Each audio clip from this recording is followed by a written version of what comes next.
Jacob alla à Béthel et construisit un autel. Le nom de Jacob sera Israël.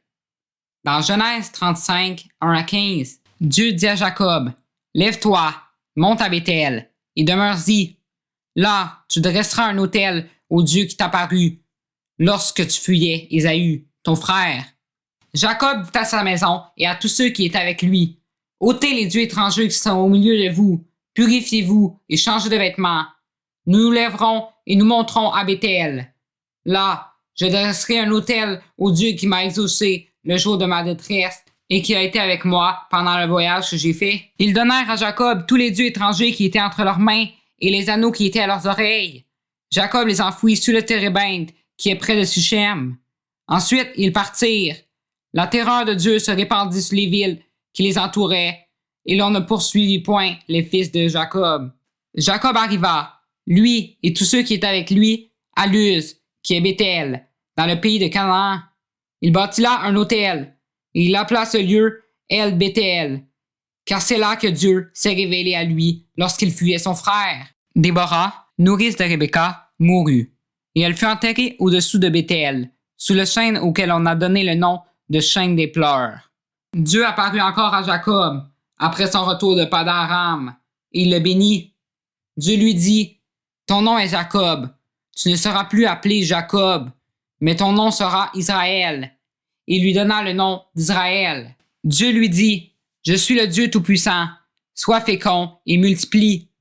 Une nation et une multitude de nations naîtront de toi, et des rois sortiront de tes reins. Je te donnerai le pays que j'ai donné à Abraham et à Isaac, et je donnerai ce pays à ta postérité après toi. » Dieu s'éleva au-dessus de lui, dans le lieu où il lui avait parlé. Et Jacob dressa un monument dans le lieu où Dieu lui avait parlé, un monument de pierre, sur lequel il fit une libation et versa de l'huile. Jacob donna le nom de Béthel au Dieu où Dieu lui avait parlé. Rachel accoucha d'un second fils.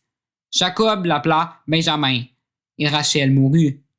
Dans Genèse 35, 16 à 21, ils partirent de Béthel. Il y avait encore une certaine distance jusqu'à Ephrata, lorsque Rachel accoucha. Elle eut un accouchement pénible.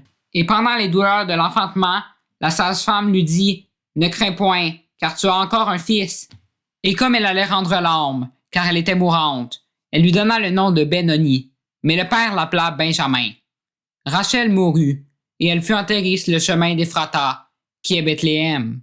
Jacob éleva un monument sous son sépulcre. C'est le monument du sépulcre de Rachel, qui existe encore aujourd'hui. Israël partit, et il dressa sa tente au-delà de Migdal-Éder. Les fils de Jacob et la mort d'Isaac. Dans Genèse 35, 22 à 29, pendant qu'Israël habitait cette contrée, Ruben alla coucher avec Bila, concubine de son père, et Israël la prit. Les fils de Jacob étaient au nombre de 12. Fils de Léa, Ruben, premier-né de Jacob, Siméon, Lévi, Juda, Issachar et Jabulon. Fils de Rachel, Joseph et Benjamin. Fils de Bila, servante de Rachel, Dan et Nephtali. Fils de Zilpa, servante de Léa, Gad et Azer. Ce sont là les fils de Jacob qui lui naquirent à Padan-Aram.